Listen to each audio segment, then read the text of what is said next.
Ronaldo, you're the greatest of all time. Cristiano, We need sen eng zo'risan. Sen bizga Amerikada keraksan. Tezroq yo'lga tush. Sen bizga imkon qadar tezroq zarursan. AQSh prezidenti Donald Trump portugaliyalik Cristiano Ronaldoni barcha davrlarning eng yaxshi futbolchisi deb atab, uni Amerikaga ko'chib o'tishga chaqirdi. Trumpning ushbu murojaati aks etgan video uning TikTokdagi rasmiy sahifasida e'lon qilindi. Murojaat davomida esa sun'iy intellekt yordamida yaratilgan Trump va Ronaldoning birgalikda Oq uyda to'p o'ynayotgani tasvirlangan video aks etgan. Qayd etish kerak, portugaliyalik futbol yulduzi o'tgan yilning noyabrida Oq uyga kelgan edi.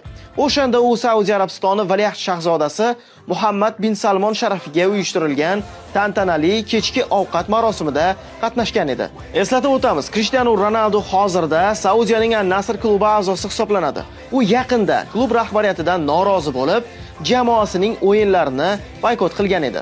Shundan keyin uning Amerika chempionatiga ko'chib o'tishi va Lionel Messi bilan birga to'p tepishi mumkinligi haqida gap-so'zlar ham paydo bo'ldi. Biroq keyinroq Ronaldo boykotni bekor qilib, safga qaytdi va yana gollar urishni boshlab yubordi.